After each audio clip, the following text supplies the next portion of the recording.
You're listening to Killer. This is case number 22, the Great Brinks Robbery, Part 2.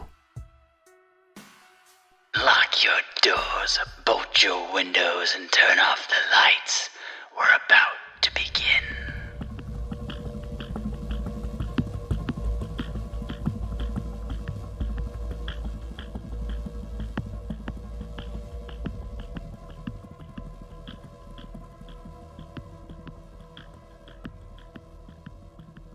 McGinnis had been arrested at the site of a still in New Hampshire in February of 1954.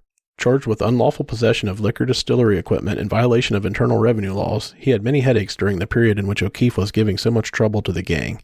McGinnis' trial in March 1955 on the liquor charge resulted in a sentence to 30 days imprisonment and a fine of $1,000. In the fall of 1955, an upper court overruled the conviction on the grounds that the search and seizure of the still were illegal. Adolph Maffey, who had been convicted of income tax violation in June 1954, was released from the Federal Corrections Institution at Danbury, Connecticut on January 30th, 1955. 2 days before Maffey's release, another strong suspect died of natural causes. There were recurring rumors that this hoodlum, Joseph Sylvester Banfield, had been right down there on the night of the crime. Banfield had been a close associate of McGinnis for many years. Although he had been known to carry a gun, burglary rather than armed robbery was his criminal specialty, and his exceptional driving skill was an invaluable asset during criminal getaways. Like the others, Banfield had been questioned concerning his activities on the night of January 17, 1950. He was not able to provide a specific account, claiming that he became drunk on New Year's Eve and remained intoxicated through the entire month of January. One of his former girlfriends who recalled having seen him on the night of the robbery stated that he definitely was not drunk. Even Pino, whose deportation troubles then were a heavy burden, was arrested by Boston police in August 1954. On the afternoon of August 28, 1954, Trigger Burke escaped from the Suffolk County Jail in Boston, where he was being held on the gun possession charge arising from the June 16th shooting of O'Keefe. During the regular exercise period, Burke separated himself from the other prisoners and moved towards a heavy steel door leading to the solitary confinement section. As a guard moved to intercept him, Burke started to run. The door opened, and an armed, masked man wearing a prison guard-type uniform commanded the guard, "Back up or I'll blow your brains out." Burke and the armed man disappeared through the door and fled in an automobile parked nearby. An automobile identified as the car used in the escape was located near a Boston hospital, and police officers concealed themselves in the area. On August 29, 1954, the officers' suspicions were aroused by an automobile which circled the general vicinity of the abandoned car on 5 occasions. This vehicle was traced through motor vehicle records to Pino. On August 30th, he was taken into custody as a suspicious person. Pino admitted having been in the area, claiming that he was looking for a parking place so that he could visit a relative in the hospital. After denying any knowledge of the escape of Trigger Burke, Pino was released. Burke was arrested by the FBI at Folly Beach, South Carolina, on August 27, 1955, and returned to New York to face murder charges which were outstanding against him there. He subsequently was convicted and executed. So just to play a little bit of catch-up here, we have Big Joe McGinnis getting basically kind of shaken down for the still, and, you know, they kind of suspected him. Then you have this whole thing with Trigger Burke, the guy who tried to kill O'Keefe but failed, and he goes to prison and then makes an escape, like out of a movie, and then he ends up getting picked up later on in Folly Beach, and then eventually, you know, he gets sent to jail and killed, executed. What did you make of that little scenario? I mean, this thing plays like it was literally written in a movie. Yeah, I can't believe that there would be security that was so lax in the solitary confinement area that they were able to pull that off, for one. Just looked crazy to me that it worked.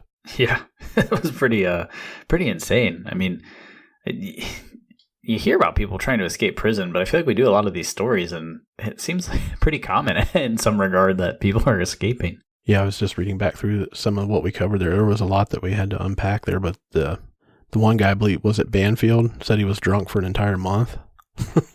That was his alibi. Yeah. Yeah, the entire month of January he was drunk, that's pretty funny. Yeah, they had some interesting alibis that all kind of coincided with right around that time, but, you know, they're all a little bit suspicious, you know. Right.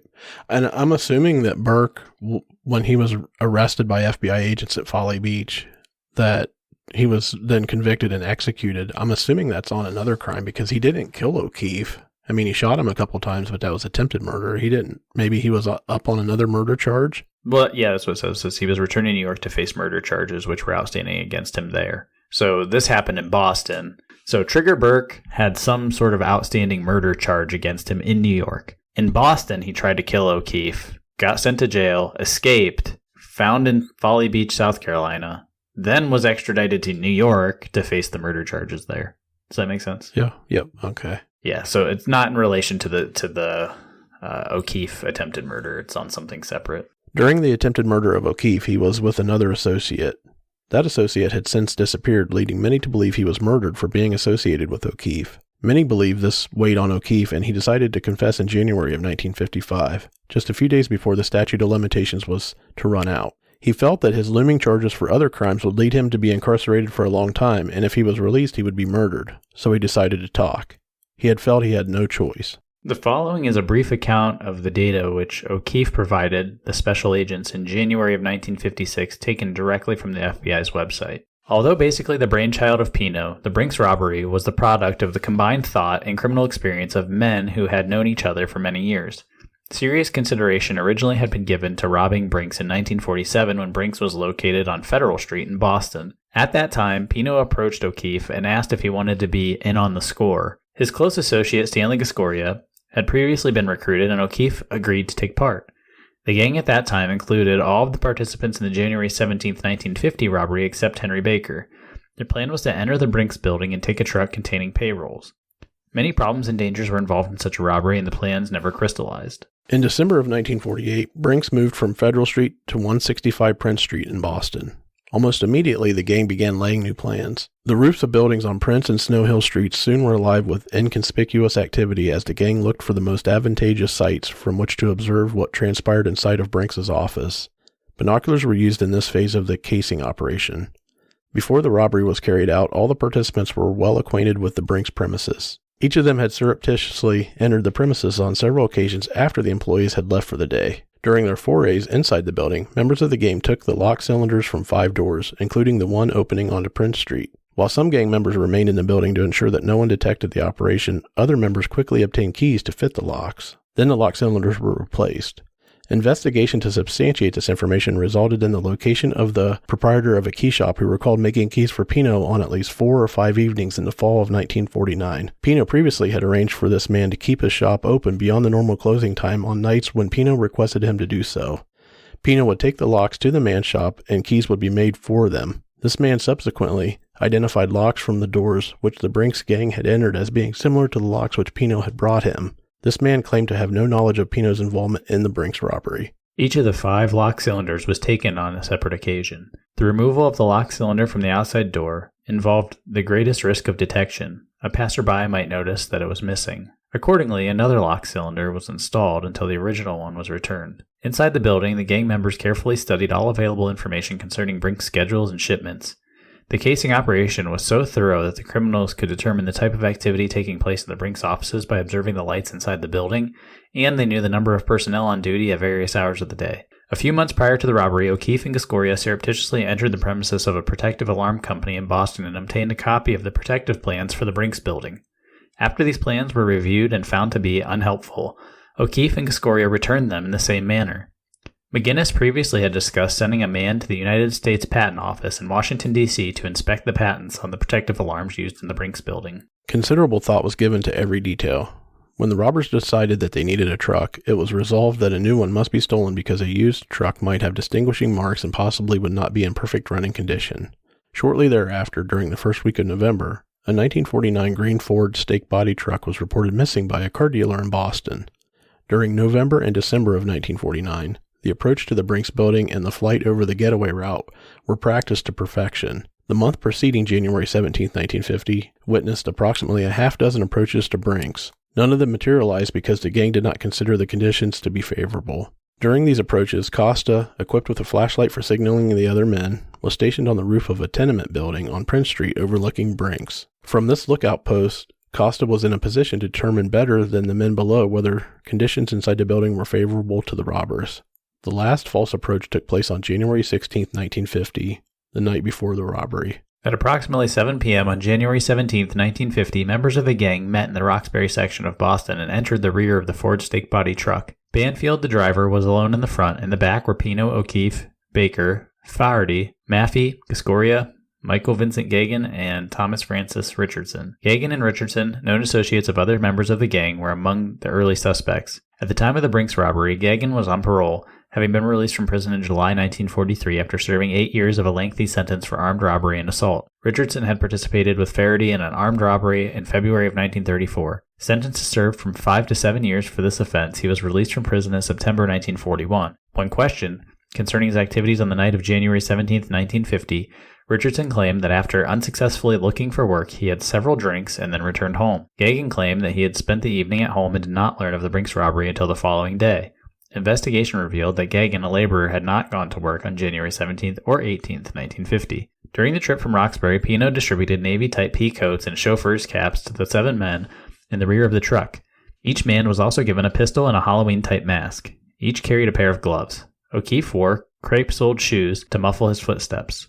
The others wore rubbers. As the truck drove past the Brinks offices, the robbers noticed that the lights were out on the Prince Street side of the building. This was in their favor. After continuing up the street to the end of the playground which adjoined the Brinks building, the truck stopped. All but Pino and Banfield stepped out and proceeded into the playground to await Costa's signal. Costa, who was at this lookout post, previously had arrived in a Ford sedan, which the gang had stolen from behind the Boston Symphony Hall 2 days earlier. After receiving the go-ahead signal from Costa, the 7 armed men walked to the Prince Street entrance of Brinks.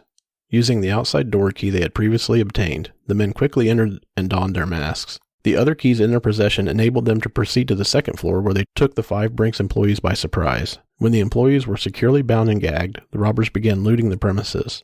During this operation, a pair of glasses belonging to one of the employees was unconsciously scooped up with other items and stuffed into a bag of loot.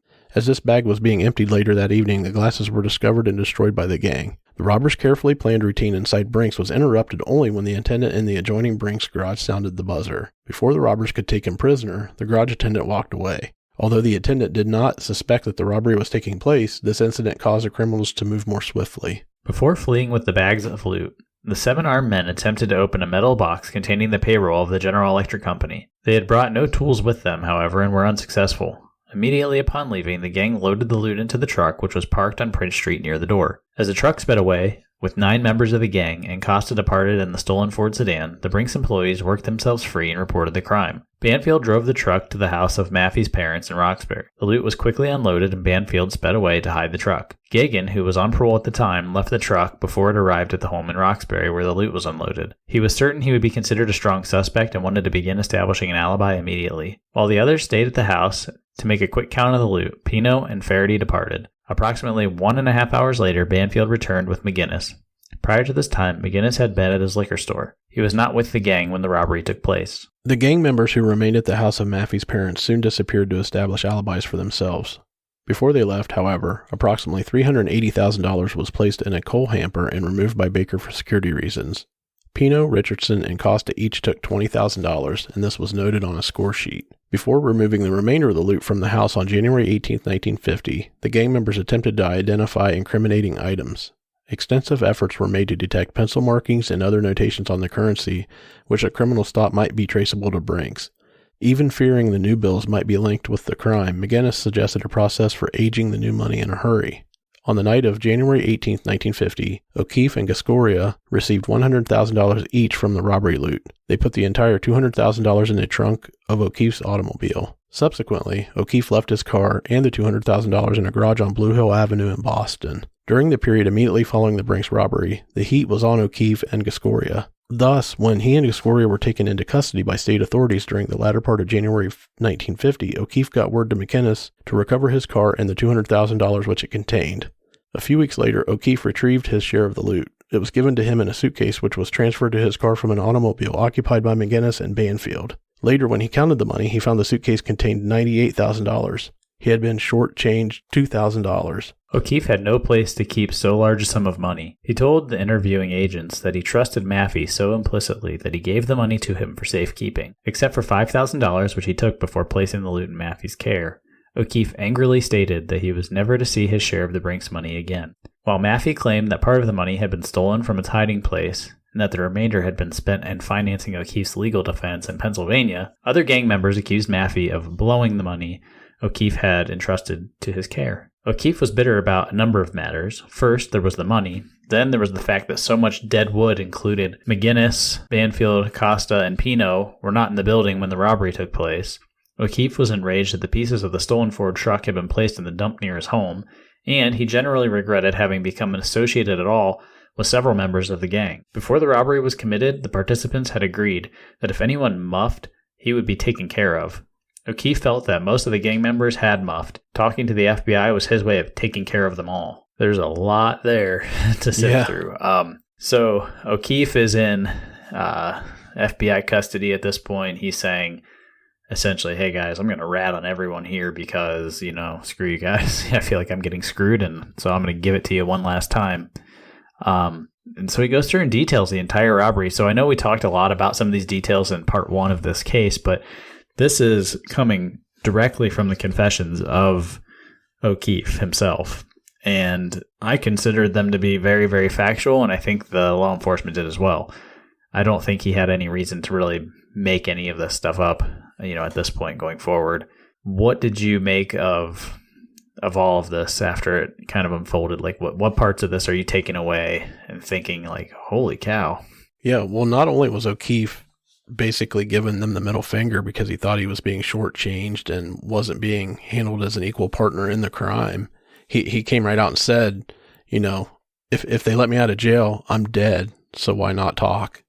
He basically was trying to cover his own ass for what had happened because he didn't want to get out because he thought it was an automatic death sentence for him outside of prison. So, well, yeah, and he'd already had 3 attempts on his life. I think he was pretty accurate in his assessment. Yeah, but the interesting part of that is I don't know how far the gang affiliation reached outside of just these guys that were involved with this robbery. I would think that once they go to prison, if they have any other associates that are already in prison or whatever, that a hit can be carried out inside the prison as well. So I don't know if that really was any advantage to him. I think, like, I hear what you're saying, but at the same time, this particular crime, I don't know that they were in the state of mind to go and, basically air their dirty laundry amongst other people, bringing more people in for whatever reason. I don't know the extent at which they would go to do something like that. You know what I mean? Because this was the Brinks robbery. It was the biggest score of all time. It was super high profile at the time. Do you really want to bring more people into this and make it even messier? Because it was already messy internally. So I think they really wanted to handle it internally as much as possible. Now, I know they hired Trigger Burke to come and take him out, but after that didn't work out, would you really want to do something to him on the inside? Yeah, that's true.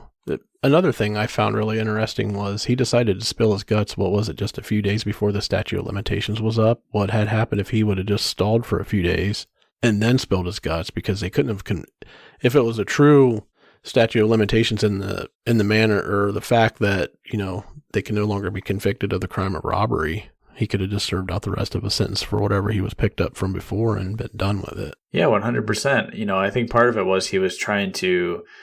He knew the heat was on. He knew that they would find out. I'm willing to bet there were some charges that they would have been able to bring against this group regardless of the statute running out. If there's any lawyers in the audience, please feel free to give us some feedback and let us know, what is entailed in all of that, because, quite frankly, I'm no legal expert and I don't know. But the fact of the matter is, this was a big FU to the rest of the gang, essentially saying, if you guys are going to screw me out of my money, I'm going to screw you out of yours. And here you go. Right. Yeah, it sounds like they were pissing away the funds anyways, too. Didn't sound like they were, the score was being very well or safely kept. Yeah, exactly. I mean, in the truest sense of the word, they were putting the money up for his and Gascoria's legal defense, but what were they doing with the rest of the loot? And who knows where that all went. Yeah, they did say that some of it had been stolen, but why would some of it be stolen? If somebody found $200,000 in the trunk of a car, I think they would probably took it all. They're not just going to grab a couple bundles and hit the road. Yeah, no kidding. Now we're going to talk about the indictments. On January 11, 1956, the United States Attorney at Boston authorized special agents of the FBI to file complaints charging the 11 criminals with 1. Conspiracy to commit theft of government property, robbery of government property, and bank robbery by force and violence and by intimidation. 2. Committing bank robbery on January 17, 1950, and committing an assault on Brinks employees during the taking of the money. And 3. Conspiracy to receive and conceal money in violation of the bank robbery and theft of government property statutes. In addition, McGinnis was named in 2 other complaints involving the receiving and concealing of the loot. 6 members of the gang, Baker, Costa, Geegan, Maffey, McGinnis, and Pino, were arrested by FBI agents on January 12, 1956. They were held in lieu of bail, which for each man amounted to more than $100,000. There were 5 remaining gang members that had not been arrested or indicted yet, including O'Keefe and Cascoria, who were being held in prison on other charges, and Banfield had been dead. The remaining 2 members, Faraday and Richardson, fled to avoid being caught. They were then placed on the FBI's 10 most wanted fugitives list, and they weren't long for their escape as they were apprehended on May 16, 1956. FBI agents raided an apartment where they were staying in Dorchester, Mass. The pair allegedly rushed for 3 of their loaded guns lying on a chair in the bathroom of their apartment. However, they didn't make it. In their apartment, agents recovered more than $5,000 in coins. There was another arrest made for another associate of the pair. As a result of this raid, he was charged as an accessory after the fact. On January 13, 1956, as a cooperative measure, O'Keefe appeared before a grand jury as a principal witness. The grand jury returned indictments against 11 members of the Brinks gang. So as was predicted, the entire gang just starts getting taken down and charged. Not a ton of crazy stuff going on in there. It was kind of crazy, though, the way that the last 2 guys get apprehended and, they're going for their guns, but they don't quite make it. Yeah, I don't know what there wouldn't have been much fallout from that. They had the primary guys in the crime. They had them, and they had bail set at what they said amounted to about $100,000 for all 6 of them. Yeah. I think the guys that got caught in that second part there that had the $5,000 in coins, I think they're the guys that got the shaft. They had to carry all the coins. all the other guys had the cash and they got the heavy shit. Those guys were jacked carrying all that coin around. Yeah, that's pretty crazy. But one thing in kind of untraditional killer fashion, we had everybody arrested and nobody died. We know that the trigger guy got executed, but yeah, there's no killer in the killer this week. And last week, there's the attempted murder. But we do say it is also a true crime podcast. So in that vein, this is true crime, and I wanted to go in a different direction. And I thought this was a really fascinating case. Yeah, definitely very interesting. I'm just waiting on that hate to come in on social media. Hey, you guys are talking about rape and murder and torture, and then you go to a bank robbery? What's going on? Or, hey, I want to listen to your podcast about rape, murder, and torture, but you guys say fuck too much. That's always my favorite one. Yeah. Or before we move on to this next section of the story, we just get the meh. I hope we get a second meh after this part 2. Please. Can I get meh with 2 H's? Yeah, we don't want a thumbs up. I wonder if we could trademark that. We don't want a thumbs up. We don't want a thumbs down. We don't want a like or a dislike. We just want a meh button. I'm going to make a t-shirt and it just says Killer Podcast. Meh. That's a great idea. And if there's anybody else out there listening that does a podcast, if you come out with a meh shirt, I'm just going to comment with meh. Actually, I'll probably be a little pissed off because that's a good idea. We should have kept that to ourselves. You still have control of the edit button. That's right. All right. Now we're moving on to the loot that was recovered. Even after all of the arrests and indictments, authorities still had not recovered the loot. As of January 1956, $1.2 million in cash was still missing. O'Keefe was unable to help authorities pinpoint where the other gang members hid their stash. The rest of the gang did not talk much, and for all they knew, they could have destroyed the loot.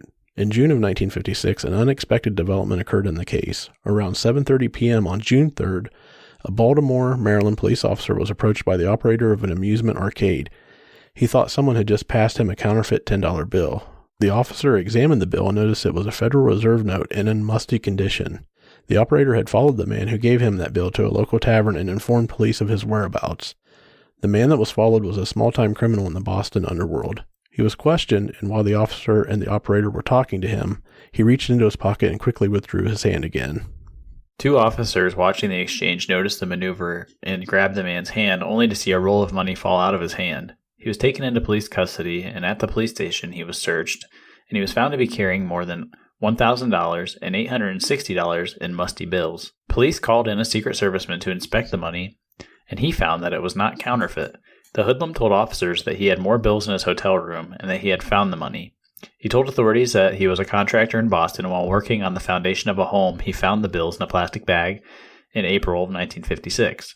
The officers searched his hotel room and located $3,780, and they determined that much of the money the hoodlum had been stored for a long time. The bills were checked against the serial numbers of the known bills from the Brinks robbery. It was determined they matched. In total, $4,635 of the bills were from the Brinks robbery. The hoodlum was arrested and was later questioned. He told the FBI that he was a masonry contractor with another man on Tremont Street in Boston. He and his friend shared an office space with a man they knew as Fat John. On June 1st, 1956, Fat John had asked him to rip up a panel from a section of the wall in their office space. When they removed the panel, Fat John reached in and removed a metal container. Inside the container, there were several packages containing bills wrapped in plastic and newspaper. Fat John told them that each package contained $5,000 and was good money, but they couldn't use it around Boston. Fat John then asked the hoodlum to pass $30,000 of the bills, and if he did, he'd give him $5,000. The next day, June 2nd, the hoodlum left Massachusetts and took $4,750 and began passing them. He had arrived in Baltimore on June 3rd and was arrested that night. Fat John and the business associate of the hoodlum were quickly apprehended the following day, June 4th, in Boston. The pair both denied knowledge of the loot that had been recovered. Fat John eventually admitted to knowing about the money and having given it to the hoodlum, and he also claimed knowledge of it coming from the Brinks robbery. The FBI immediately obtained and executed a search warrant covering the Tremont offices that the hoodlum claimed to have an office space in. The wall partition that the hoodlum said contained the money was located in Fat John's office. When the partition was removed, the investigators located a picnic-type cooler. Inside the cooler, they found $57,700, including $51,906 that was identified as the Brinks money. Both Fat John and the associate were arrested. The 3 men were charged with many offenses. Fat John received 2 years, and the other men were sentenced to 1 year. After his sentence was completed, Fat John returned to his criminal past, and he was eventually found shot to death in a car that had crashed into a truck in Boston. Also of note was that authorities found the contractor that worked on Fat John's office, and he stated that he worked on the offices in April of 1956. The loot could not have been hidden before that time, according to him. The investigation also revealed that the newspapers used to wrap the money in the plastic, they were published between December 4th, 1955 and February 21st, 1956. Much of the loot was in various phases of decomposition. Based on the condition of the cash, authorities determined that the bills had been wet at some point. It was concluded the packages of currency had been damaged prior to the time they were wrapped in the newspaper. There were indications that the bills were previously stored in a canvas container, which was buried in the ground consisting of sand and ashes. Also found with their loot were mold and insect remains. Following this discovery, more than $1 million was still missing. That was really cool, like the whole story and the way that all shook out. Like the fact that they ran into this hoodlum, that's one guy just happens to think he gets a counterfeit $10 bill, and it leads to, the discovery of several $1,000s of this money. Now, $1.1 million is still missing at the end of this, but the fact that they were able to recover some of it was really interesting to me, and kind of showing the way in which they hid the money. That was neat too. Yeah, and we alluded to in part 1 to the fact that we didn't know whether or not they had a way of tracing the bills, or they had marked the bills or recorded the serial numbers, but it definitely sounds like they did. They had a positive identification on most all that cash that they found, and it came from the robbery. So yeah, even those bills were even marked. We weren't for certain in part 1, but now that's been confirmed. So that was pretty cool too. Yeah, that was really neat to know. Can you imagine how long that probably took them to do? $50-some thousand and accounting for every single dollar and referencing that against the actual serial numbers. Yeah, they didn't have scanners back in the day to run those bills through and automatically grab those serial numbers. No, that had to take absolutely forever. No, most of those I'm assuming, and maybe I'm wrong here, but If some of this money is like newer, it's probably in sequential order to some degree. So you might get like a hit of serial numbers, like run of, so many thousand in a row that, you just kind of can mark them all off in a row, even though it still takes forever. But could you imagine if they're not? You have to sit there and sort all that money and go match them against serial numbers in a book somewhere. Holy cow. That would suck. That'd be a job that I would not want to do. No. It's interesting to talk about that, them thinking it was a counterfeit bill too. And I was just thinking about this the other day. When I was younger, money was like a standard format. I don't know what proper way to describe it is, but the bills were a certain way for a long period of time. And it seemed like as technology advanced and criminals got smarter and figured out better ways to counterfeit money, they had to start changing the format of the bill, the style of the bill, what the pictures were on there, and different ways to try to secure the bills. And I've noticed that here recently on the $100 bills, they actually have a reflective strip on them now. There used to be strips inside of the paper. Now there's strips on the outside. It's just crazy what the extent to secure money is that they go to nowadays. No kidding, especially when, money is less used than ever. Physical paper money, it's not traded as often. It's always, debit and credit cards. Right. Do you think we'll get to a point where cash and coin is no longer used whatsoever? You think it'll become completely digital at some point? No, I don't. I think there will always be some level of cash is king. True. There has to, I'm not sure. I mean, there has to be some level where you're always trading bills at some level. The bank always has to carry the notes. I don't know. I don't know a ton about money and like the major system as a whole, but I would imagine that most money, has to be accounted for by the bank. If I tell them I put, $1,000 in my account, they need to have $1,000 there for my account. I don't know how that works. I don't know. Do you know how that works? No, I don't. I have no idea. Yeah, so who knows? I mean, they could maybe fib it all and it could just become digital. It's just literally numbers on paper somewhere in a computer system. Right. I mean, it's completely and totally possible. Like you said, I don't think it will ever happen, but it's feasible. Yeah, it's interesting to think about. Maybe in the way, way, way, way, way distant, future. I just don't think it's going to be any time in our lifetime that happens. Yeah. I'd be pretty surprised. Well, not to stray too far here, like we do sometimes. I watched a documentary, and I don't even remember what it's called. It was a while ago, and it was on the U.S. Mint, where they actually make the money and press it, and just the amount of work that goes into making those dies and crafting those to print those bills. I don't recall off the top, but I want to say it takes like 18 months to make a new one. And this is a master engraver that's like doing this shit by hand on a block of silver.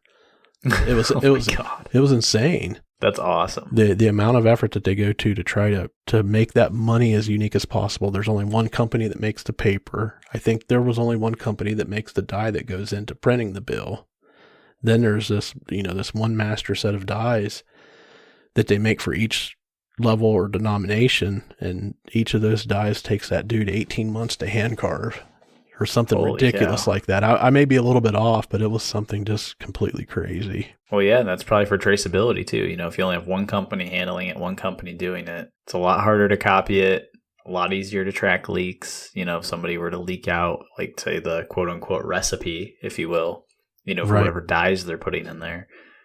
Yeah, those people are probably under lock and key, pretty tight. Oh yeah, for sure. And it's the only company that makes that one type of paper in the whole world. I mean, it was, to me, it was very interesting. I know that some people was like, why would somebody watch something as boring as shit as that? But to me, it was kind of cool. I was just blown away by they're in the factory, they're printing money, and they're printing this money in sheets before they cut it. And it's like, yeah, it's just like a 4x4 pallet just stacked full of uncut $100 bills. And I'm like, Jesus Christ. My father-in-law actually bought a sheet of uncirculated money that's like that, and he framed it and put it on his wall in his dining room. Nice. Yeah, it's pretty cool. What did he pay for it, though? If it's uncirculated denomination, the money has no real value. So I'm assuming that if it's a sheet I don't know what he paid for, but it wasn't like, street value for the bills that were in it at all. And if you know him, he's pretty cheap, so that ain't happening. That's still a cool thing to have. No, it's sweet looking, though. Man, I almost wish I could get a bunch of those uncirculated sheets of cash and like wallpaper my office in them. If you could get them cheap enough, that'd be awesome. That's the most like 2000s rapper like show of wealth I've ever heard. Fuck yeah, it is. And I'd get a gold grill so you could see me on video when we do this podcast too, with my Cash Money hanging on the wall behind me. That'd be outstanding. Yeah, Paul Wall. Yeah, Craig Wall with his grills. That's right. Holy cow. Craig and his walls and his bills and his grills. Oh, man, I'll start rating you some raps, dude. Holy cow. We better rein it back in. All right, let's wrap it up here. So the trial. The news of the partial discovery of the loot began to cause unrest for those awaiting trial. In July 1956, Stanley Gascoria was transferred from Pennsylvania to Massachusetts to stand trial. He was placed under medical care for weakness, dizziness, and vomiting. On July 9th, he was visited by a clergyman, and during his visit, he got up from his bed and slipped on the floor, hitting his head. 2 hours later, he was pronounced dead, and it turned out that he had a brain tumor and acute cerebral edema. O'Keefe and Gus were good friends, and he was going to testify against him reluctantly. Now that Gus was dead, he had no qualms continuing on and testifying against the rest of the gang. There were now only 8 members of the Brinks robbery gang that were left to be tried. On January 18, 1956, O'Keefe had pleaded guilty to the armed robbery at Brinks. The 8-man trial started on August 6, 1956, in front of Judge Felice Forte in the Suffolk County Courthouse in Boston.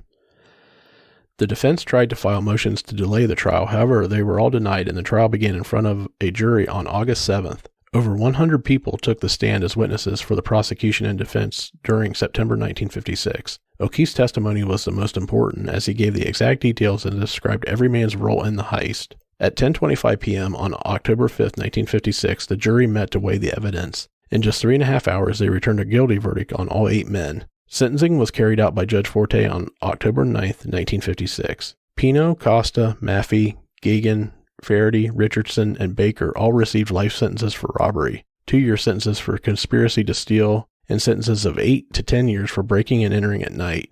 McGinnis received a life sentence on each of the 8 indictments, which charged him with being an accessory before the fact in connection to the robbery. He was not actually present at the scene during the crime. In addition, he received additional sentences of 2 years and 2.5 to 3 years and 8 to 10 years for other charges. So that wraps up this week's case as far as the hard details go. Any final thoughts? Yeah. You need to find a gang if you're going to lift $3 million. You need to find a gang of people you can trust a little bit more. That's my final thought. It sounds like these people all turned against each other in the end, and that was their ultimate undoing. The plan should have been to knock off all the guys except for the master planner, just like in Batman. That's right. They should have, of course, this was, 50, 60 years before the Batman movie, but if they would have had this one guy that was the evil overlord and killed them all, he could have walked with the $3 million and called it a day. Yeah, no kidding. Yeah, I just wanted to say, this was a case that while there weren't any murders officially, in this case, it was straight out of a novel or a movie, and the way that these guys executed on the robbery was, just something to be amazed by. If these guys would have put this much energy into doing something constructive for the world, imagine what they could have done. Instead, it was ripping off $3 million from the Brinks, and it didn't turn out so well in the end. No, it definitely did not. And I'd be interested to look up the ages of these guys, if any of them are still alive in prison. I'm assuming they're not, but it'd be interesting to see if any of them are still in prison. Yeah, I believe Pino's dead for sure. I don't know about the rest of them. I never went and digged around too much to see, if any of them were still alive. Yeah. I want to say O'Keefe may have gotten out at some point, but I could be completely wrong, so don't hold me to that. Yeah, I'll have to do some investigation on my own side to see. It'd be interesting to know. All right, well, that'll do it for us this week, and we appreciate you guys listening. If you want to, you can stick around for a little while after this outro plays. Craig and I are going to stick around and do a little post show, so it's probably some true crime, some not true crime. If you care to listen to us chit chat about whatever the hell we decide to chat about tonight, you can find our Facebook page at facebook.com/Killer Podcast, or you can visit us on Instagram at Killer Podcast. And finally, you can visit us on Twitter at Killer_Podcast. We really don't do much on Twitter, to be honest with you. Twitter's kind of a shithole of social media cesspool. Also, wanted to plug our support page through Anchor. So if you want to support the show in any way, if you want to donate as little as 99 cents a month to us for the content that we provide, that would be much appreciated. I know that Craig and I would just be ecstatic if you would do so. And thank you to those of you who already are. You guys are awesome. So with that, we are going to wrap up this week's show. Again, stick around for the post show if you're interested. Stay safe.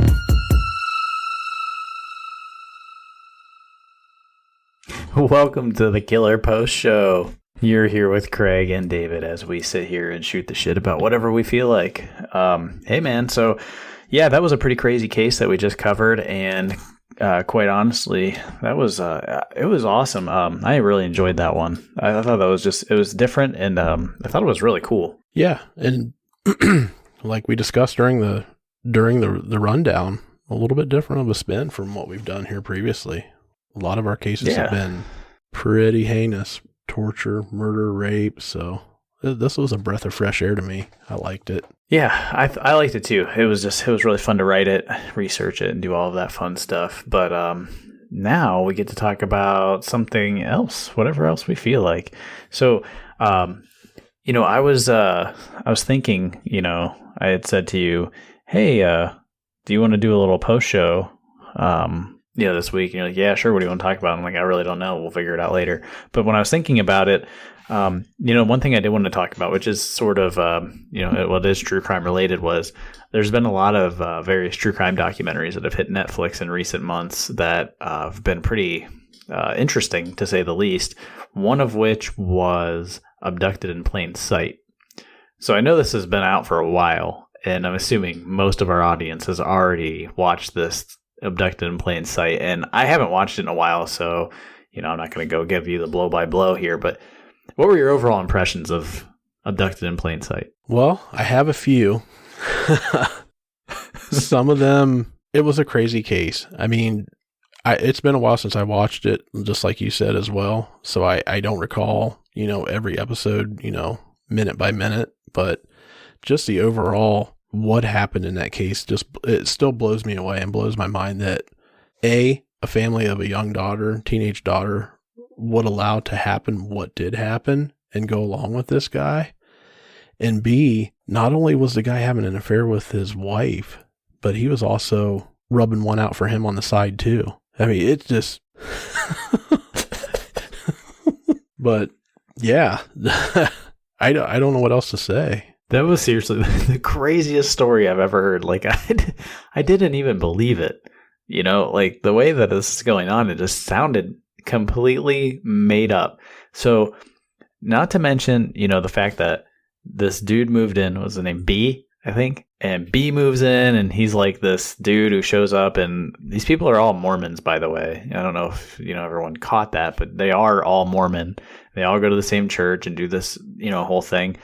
And then, so B moves in, and he's like super nice, and he grooms the daughter, and then he grooms the father and grooms the mother, and he's banging the whole family and telling the girl that aliens are going to come and like do all this crazy shit if they don't have a baby. And oh my God, that was one of the most effed up documentaries I've ever seen in my entire life. Yeah. And the daughter, who was the victim at the time, was like 14, right? Who at 14 believes a bullshit story like that? We have to complete the mission. We have this mysterious box in the middle of the night next to my head. with weird voices coming out of it. I mean, what the fuck? I can tell you who. Murder the Christians. Alex fucking Jones. That's who. Wonder if this was some of his family. Honestly. Oh, man. I never really thought about that, but what if it is? What if Alex Jones is related to the family that got fucked by B, and Alex is just like this illegitimate bastard child of B out here running these conspiracy theories? Let's run with it, dude. We'll start it. Because he was born of a conspiracy theory. The conspiracy theory was if he didn't bang, or if the girl didn't bang B and have his kid, the mission would fail. So that's right. Oh man, yeah. So that was an episodic event that I'm not sure I'm happy I partook in that, but at the same time, it was so unbelievably bad in a good way. I don't know. When the moment that the dad says that he jerked off that dude in the car, I was like, count me in. I need to know what the hell happens the rest of the way. Like, that was like, as soon as that happened, I needed to know more. I needed to know, how did this happen? Well, I actually had to roll it back when I saw that part, because I was like, did he just say that? He needed some relief? Okay. Yeah. Give me a hand. Give me a hand, buddy. I really need some relief. I have all this pent-up frustration. Yeah. If you said that to me, I would punch you in the nose and then be out of there. That'd be the you know what I mean?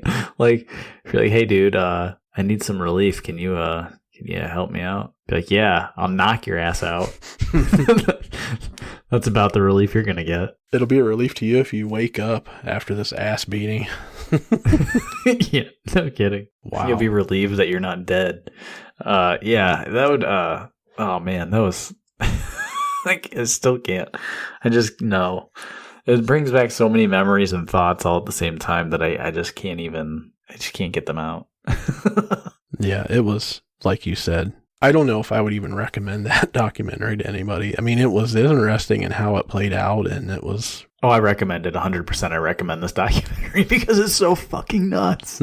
And it's nuts in such a strange way. It's not like nuts in like a grotesque way. I mean, it is gross, but you know what I mean? Like, the story it just continually escalates like another level. Like, you're watching and you're like, this is just weird. And then it's just like, oh, and oh, yeah. Wow. You know, and you just keep going through it. It's like, Jesus. It just got to that point of, is this real, or how is this even real? Would be the question I was asking myself. I thought it was just like totally made up, you know, like there's no freaking way that this went down this way and these people were all involved and we're not all getting, you know, scammed here on some story. But man, yeah, it was real.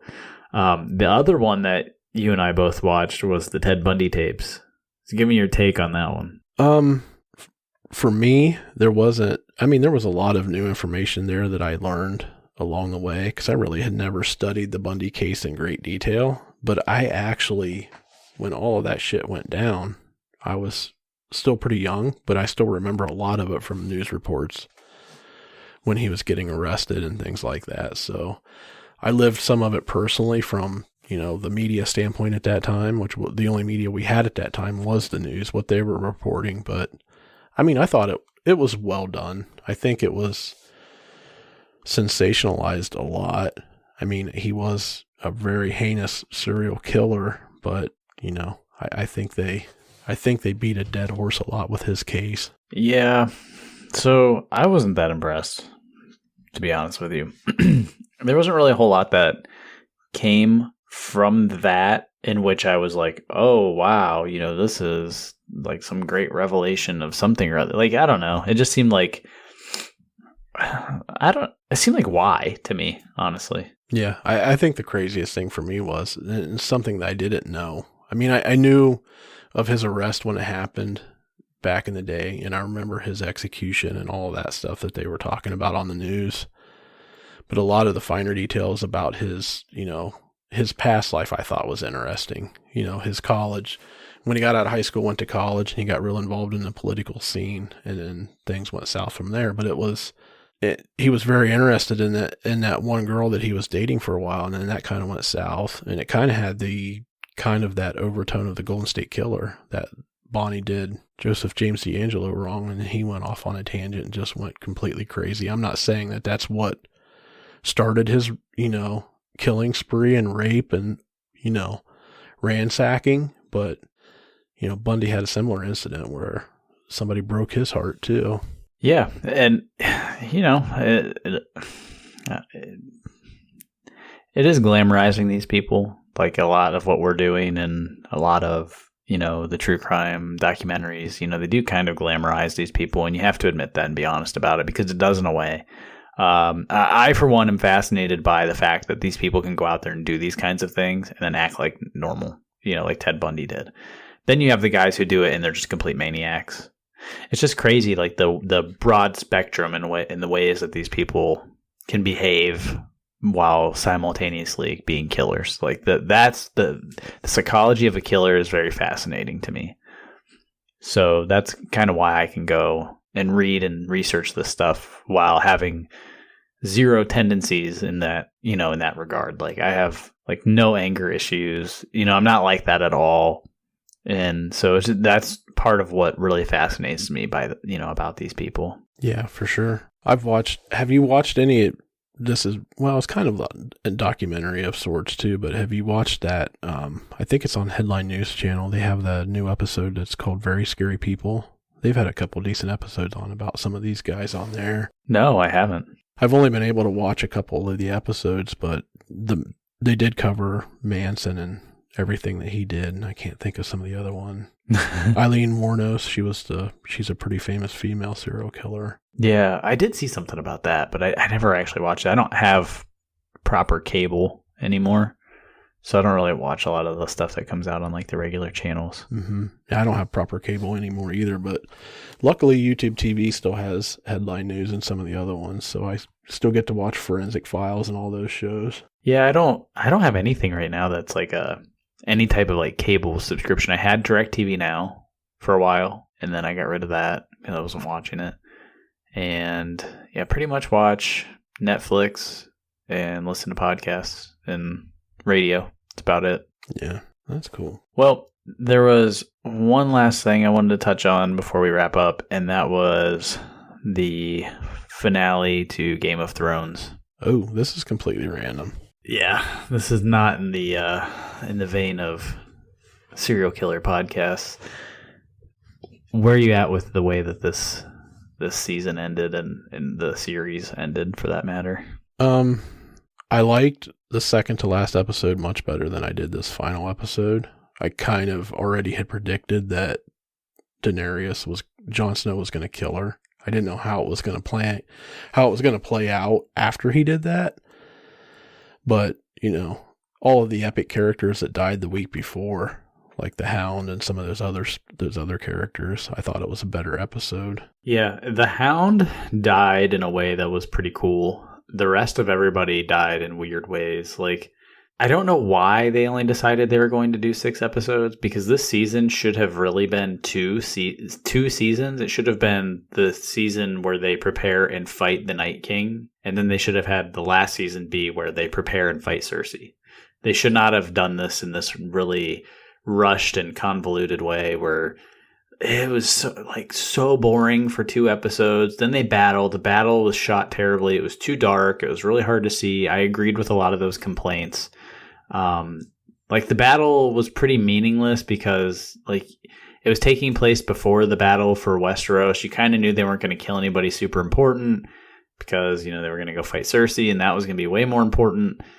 And I mean, the biggest thing that happens is that dragon gets killed, and they act like nothing. No one cares. One of the 2 dragons goes down, and it was no big deal. We got another one. And so I thought that was pretty interesting. All the characters that have been created and developed for so long, they were really cool, and you get attached to them, and then when they died or something major happened to them, I felt like it was kind of a letdown. And I don't know if it's because you're watching it knowing that it's ending, so you watch it a little more critically than you would if you were just watching knowing it was just another season. But But the way that they wrapped everything up all at one time, for everybody, because they had to, because they were ending it, was a little bit, lame. I was a little let down by the way that it all went down. I think it was just rushed in general. It felt like everything was too quick. Like you said, it could have been 2 seasons. The battle with the Night King and all of the dead, that should not have been taken place and finalized in a 90-minute episode. Well, what was the point? They built up to winter is coming since the very first season, and then you get to this season 8 and they're fighting the Night King at the very end. But who is the Night King? Why is he there? Why does he control this dead army? What's the whole point of this thing? Why do they even exist? I still don't have an answer. Yeah, and basically at the end of the day, they're a bunch of fucking icicles. Arya stabs them and they're all gone. Yeah, it was just the most bizarre thing. I thought for sure there would be some kind of plot twist at the end where the Night King comes back, or Brandon Stark's the Night King and he never dies, and then they just start growing the army again, after everyone kind of settles in Westeros, after everything the dust settles. There's so many ways they could have spun the ending of that show that would have been so badass, and they just failed miserably to do anything cool. They did manage to give Starbucks a free advertisement, probably saved them $1 billion in advertising costs. Yeah, no kidding. Yeah, so I don't know. I mean, I'll be the first one to tell you, I am not the biggest Game of Thrones fan. I jumped on board, I think, last summer and binged all the seasons, knowing that the last one was coming, and I watched them all. I thought it was a good show. It was entertaining. I liked it. It's not my favorite show by any stretch. It's probably not even in my top 10 favorite shows, but I'm not a huge sci-fi fantasy guy. I don't know. I draw a really strange line with sci-fi movies, which you'd think, being the fact that I'm a giant nerd and I work in IT for a living, I'd be all over this stuff, but I'm not. Star Wars, it's really terrible, to be honest. It doesn't do it for me. I think with Star Wars, I started watching it when I was way older. The first time I watched it, I was in my 20s or maybe just hit 30. And I was late 20s. It's the first time I watched Star Wars for the very first time. Watched the original trilogy. It was so cheesy, I couldn't get over it, because it came out in the 70s, right? I mean, it makes I understand it, right? But I'm watching it and I'm just this is so lame on so many levels. This is so lame. Yeah, I think it lost a lot of its allure with the generation gap, because as we've stated time and time again, I'm quite a bit older than you, and I remember going to the theater and watching those when they came out. And they were probably badass when they came out, right? In the late 70s. And yeah, exactly. I mean, I was a little kid, but I still remember that. And to me, I was just blown away because I'm this little kid seeing this stuff happen on a movie screen. Living in that fantasy world of a younger child is just completely and totally amazing. And that's what I'm saying, that generation gap. I think the original 3, I don't know, probably get a lot of hate for this, but I think they should have just stuck with those 3, called it a day, because the rest of them have been pretty shitty. I did like the reboot, when Disney first bought them and created the very first one. I forget what they called it, because there's so many of them now. New Hope or something like that, yeah. Yeah, and I thought it was good. It was entertaining. But then, I started watching Solo. My wife and I were watching Solo last night. I was so bored. And it's not that it was bad. It's just I'm just not that interested. And she turned to me and I told her this. And we had a little bit of this conversation last night where I said, I think it's just that I didn't start watching these movies until I was so old, and they were so old that the effects were so bad that it was like a B movie, And at the time when it came out, it was sweet, but I didn't watch it then, and I wasn't a little kid anymore, And I watched it in my 20s, and I thought, okay. I mean, I see why people like it. And I'm not going to knock it and say Star Wars is the worst thing of all time. It sucks. It's just not for me. And so I was, talking to her about it, and then she goes, well, you like Guardians of the Galaxy? I'm like, yeah, I do. I mean, you have a point. I do like Guardians of the Galaxy. That movie's sweet, but it's different, though. It's not a serious movie is what it is. Guardians of the Galaxy, there's a lot of humor and joking, and it's weird, and it's got cool music to it. They play a lot of 70s and 80s music in it. Right. And it's just got this different vibe. Star Wars is like dead serious, like trying to be like so serious, and like I have to turn the freaking subtitles on so I understand what the hell they're talking about, because they'll start saying names of things and they're just like the strangest names I've ever heard, and I don't know if they're like, if I'm just not understanding them or if it's something bizarre, like, you know, they got the weirdest names for people and planets and stuff, and are you talking about a planet? Are you talking about a person? I don't know. I need to read what this says because I'm an idiot. So here we are. So I don't know. Now, Guardians of the Galaxy has more of a comic book spin to it. Star Wars is straight up sci-fi. And you'll have the purists that say that it's the greatest of all sci-fi series ever. Then you'll have people on the other side of the aisle saying, no, it was Star Trek. They get the Trekkie heads in there that are, going around with their raging Spock boners, but yeah, I'm not that into it. It's not my thing. So I don't know. I'm not a big sci-fi person. I don't know why. Like, horror movies are fantastic. They're the worst movies ever made. Like, they can be the cheapest, crappiest movie you've ever created, and I'm like, yes. And then Star Wars, and it was like the super budget, like visual effects. It was like, for its time, it was like the thing, and I'm just like, meh. I'm like that guy on YouTube, meh. Yeah, meh. I have a feeling that's gonna stick around for a while. Meh. Yeah. Go ahead and give me a meh on YouTube. Yeah. Man, if I get a shit ton of people saying meh to me on Instagram, I'm gonna lose my mind. Pull my fucking hair out. Yeah, I'm kind of with you on the sci-fi movies. I liked them because I came into them a lot younger, and they were super badass when they came out in the theater for sure. But I'm like you. I'm a little bit more into the horror movies. So we're definitely gonna have to do a post show where we talk about our favorite horror movies and what we like about them and stuff.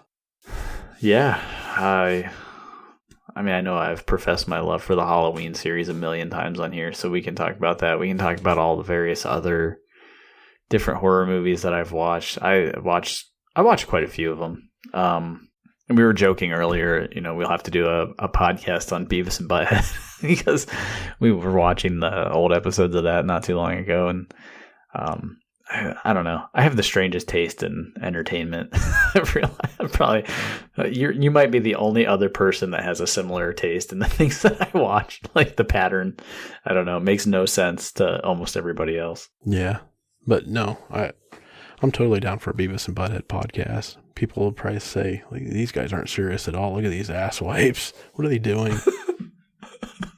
I think that's the point, right? It's not to be serious at all. It's to talk about it, and I don't know that there's anything serious we can talk about with Beavis and Butthead whatsoever. Oh man, it's such a good show. There's so many good quotes and stupid stuff. Oh, it's so good. But from a cartoon standpoint, Beavis and Butthead broke ground for lots of shows we watched today. I have a feeling that I'd have to do a little bit of research. I'm not sure when Adult Swim came to be, but I'd have a feeling that that's like the starting point for most any and all Adult Swim shows that are out there, animation wise. I think you could argue Simpsons. Yeah. I mean, Simpsons isn't anything. Like, you go watch Simpsons, you're like, whatever. But in its time, I mean, there were people trying to ban The Simpsons from TV. Yeah. When it first started. So I think I would go with Simpsons first, then Beavis and Butthead. Beavis and Butthead was more of like the run of like really raunchy, like on purpose, dirty adult cartoons, and then South Park behind it. Right. And South Park took that ball and just ran with it. Yep. And they're still running. And so are the Simpsons, for that matter. Yeah, no kidding. They've been on forever. But yeah, I really like Beavis and Butthead. It's really funny. Like, when you go back, you have to like stupid humor. If you don't like stupid humor, then you're going to be like, this is the dumbest thing I've ever seen in my life. And I wouldn't blame you, because it is the dumbest thing I've ever seen in my life, but it makes me laugh. Yep. I laugh at really stupid shit, so. Same here. And real quick, before we shut this down for the night, true story. And I think it was 1991. It would have been my junior year of high school. I got kicked out of school one day for wearing a Bart Simpson t-shirt that had a swear word on it. They sent me home. So. Wait. What did it say? I don't even remember. I think it might have said something like, hey, my name's Bart Simpson. Who the hell are you? And they sent me home for that. They said, you can't wear that to school. 1991. I was 4. I was going to say, were you even born yet? 87, baby. Man, I'm fucking old. Yes, sir. I was driving and causing trouble in 1991. And I'll leave it at that. I don't want to get too personal. I was probably still shitting my pants. But yeah. Hypothetically, I was shitting my pants when I got sent home from school because I figured I was going to get in serious ass trouble, but yeah, whatever. I don't even think I ended up telling my mom about it. Your shirt didn't say eat my shorts? No. They probably would let me stay in school for that one. You think so?